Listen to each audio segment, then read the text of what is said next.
लाभ हानि प्रतिशत पर इबारती प्रश्न है ये।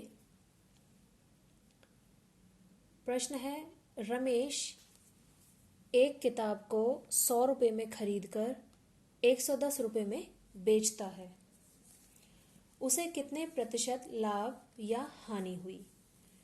तो प्रश्न को ध्यानपूर्वक पढ़ेंगे और जो जो चीज़ें प्रश्न में दी हुई हैं सबसे पहले उन्हें लिखेंगे कि क्या क्या दिया हुआ है प्रश्न में। तो यहाँ पर रमेश ने एक किताब को खरीदा है 100 रुपये में। तो जैसे कि हम पहले भी बता चुके हैं कि जो भी वस्तु खरीदी जाती है, जितने रुपए में खरीदी जाती है, वो उसका क्रय मूल्य होता है, और जितनी धनराशि में बेची जाती है, जितने रुपए में बेची जाती है, वो उसका विक्रय मूल्य होता है। तो सबसे पहले बात करते हैं क्रय मूल्य की।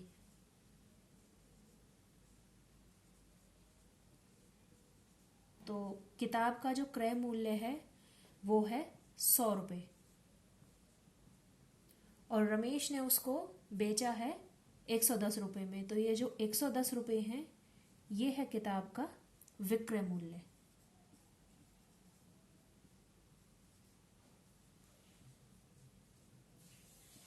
तो क्वेश्चन में जो जो चीजें गिवन है सबसे पहले हमने वो लिख ली हैं।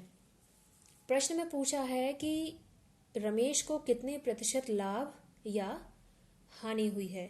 तो प्रतिशत लाभ और प्रतिशत हानि का जो फॉर्मूला है वो हम इससे पहले की वीडियो में आपको बता चुके हैं, आपने नोट कर लिया होगा। तो प्रतिशत लाभ या प्रतिशत हानि निकालने से पहले हमें ये पता करना होता है कि लाभ हुआ है या हानि हुई है। तो आइए देखते हैं कि यहाँ पर रमेश को लाभ हुआ है या हानि हुई है। तो जैसे कि क्वेश्चन में हमें दिखाई दे रहा है कि जो विक्रय मूल्य है वो क्रय मूल्य से ज़्यादा है, तो यहाँ पर रमेश को लाभ हुआ है।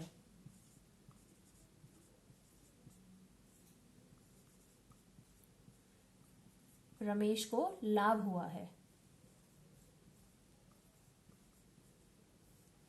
अब ये जो लाभ हुआ है वो हमें ज्ञात करना है कि कितने रुपए का उसको लाभ हुआ है, क्योंकि लाभ की वैल्यू से ही हम प्रतिशत लाभ पता कर सकते हैं। तो उसके लिए सबसे पहले हमें लाभ निकालना होगा। तो लाभ क्या हो जाएगा? लाभ के लिए फॉर्मूला होता है विक्रय मूल्य माइनस क्रय मूल्य। लाभ बराबर विक्रय मूल्य माइनस क्रय मूल्य। तो अब मैं फॉर्मूला नहीं लिखूंगी, अब मैं डायरेक्ट वैल्यूज को माइनस में लिखूंगी। विक्रय मूल्य है हमारा 110 माइनस क्रय मूल्य है हमारा 100। तो यहाँ लाभ कितने रुपए का आ गया? 10 रुपए का हमें हो गया लाभ। तो ये आ गई है लाभ की वैल्यू, ये हो गया है लाभ। अब डायरेक्ट हम प्रतिशत लाभ का फॉर्मूला लगाएंगे।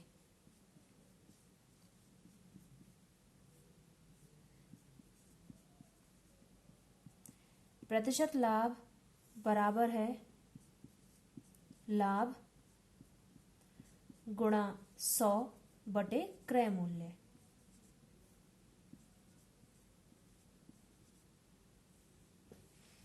यहाँ पर लाभ की भी वैल्यू हमने निकाल ली है और क्रय मूल्य हमें क्वेश्चन में दिया हुआ था जो है 100 रुपये। तो यहाँ वैल्यूज पुट करेंगे। अब लाभ आया है 10, ये गुणा 100 बटे क्रय मूल्य है 100 रुपये।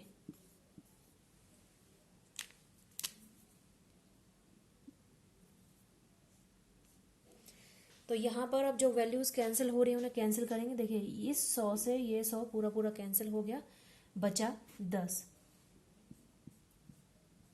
तो ये 10 ही है हमारा प्रतिशत लाभ।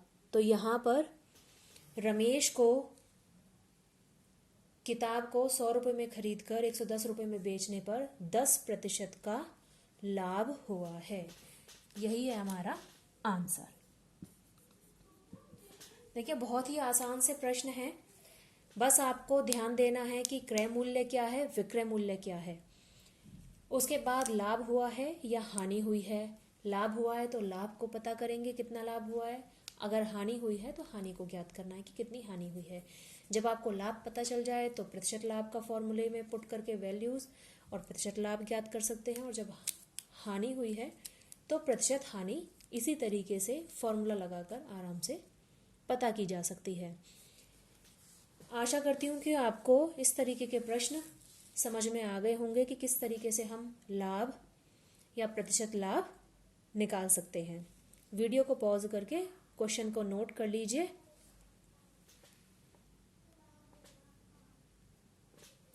इसी प्रश्न में थोड़ा सा चेंज करके मैं एक और प्रश्न बताना चाहूंगी। अब मान लीजिए कि रमेश ने एक जो किताब है वो 100 रुपये में खरीदी, लेकिन उसने उस किताब को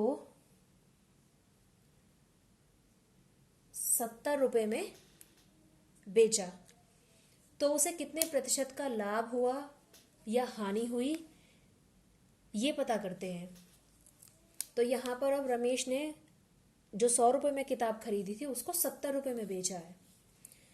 तो अब जो वैल्यूज में चेंजेस हो गए हैं पहले उन्हें मेंशन कर लेते हैं। क्रय मूल्य है 100 रुपये और विक्रय मूल्य हो गया अब हमारा 70 रुपये। तो अब हमें ज्ञात करना है कि प्रतिशत लाभ है या प्रतिशत हानि। तो क्रय मूल्य और विक्रय मूल्य को देखते हैं सबसे पहले, क्योंकि सबसे पहले हम ये पता करेंगे कि लाभ हुआ है या हानि हुई है। तो जैसे कि आप देख रहे हैं कि जो विक्रय मूल्य है वो क्रय मूल्य से यहाँ पर अब कम है, ज़्यादा नहीं है। अब विक्रय मूल्य क्या है, क्रय मूल्य से कम है, तो रमेश को हानि हुई है। तो यहाँ पर रमेश को हानि हुई है।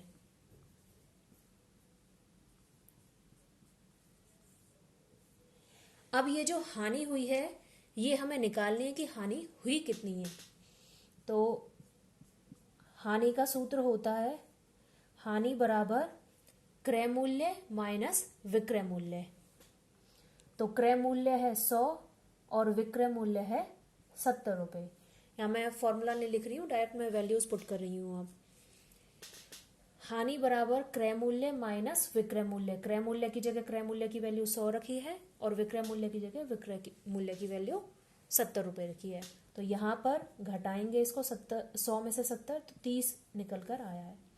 तो ये 30 रुपये की हानि रमेश को हुई है जब वो पुस्तक को 100 रुपये में खरीदता है और 70 रुपये में बेचता है। तो हानि हमने पता कर लिया कि 30 रुपये की हानि हुई है। अब हमें बताना है कि ये जो हानि हुई है ये प्रतिशत में कितनी हुई है, कितने प्रतिशत हानि हुई है। तो प्रतिशत हानि का सूत्र लगाएंगे।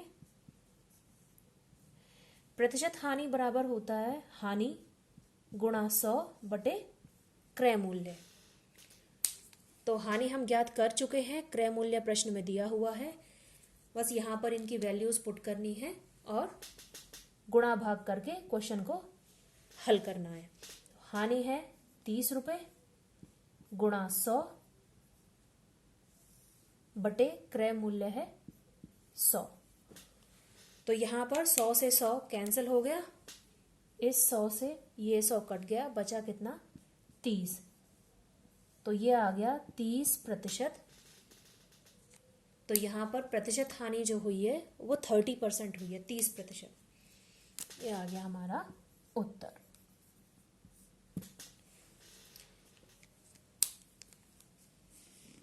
वीडियो को पॉज करके क्वेश्चन को नोट कर लीजिए। तो इस तरीके से आप किसी भी प्रश्न को, चाहे वो इबारती प्रश्न हो या डायरेक्ट जो आपको वैल्यूज दे रखी हैं उनके माध्यम से सूत्र में रखकर लाभ हानि या लाभ प्रतिशत और हानि प्रतिशत ज्ञात करना हो, आराम से निकाल सकते हैं। बस आपको क्रय मूल्य और विक्रय मूल्य के आधार पर सबसे पहले ये पता करना होता है कि व्यक्ति को लाभ हुआ है या हानि हुई है। बाकी जितने भी सूत्र हैं वो आपकी टिप्स पर होने चाहिए। लाभ और हानि इन दो सूत्रों से ही आप विक्रय मूल्य और क्रय मूल्य के लाभ और हानि के रेस्पेक्ट में अलग अलग सूत्र निकाल सकते हैं। जैसे कि मैंने सबसे पहले वीडियो में सूत्रों को निकालना बताया था कि लाभ से ही हम विक्रय मूल्य और क्रय मूल्य का दो अलग अलग सूत्र पता कर सकते हैं। ऐसे ही हानि वाले सूत्र से भी हम लाभ हानि वाले सूत्र से भी हम विक्रय मूल्य और क्रय मूल्य के दो अलग अलग सूत्र ज्ञात कर सकते हैं।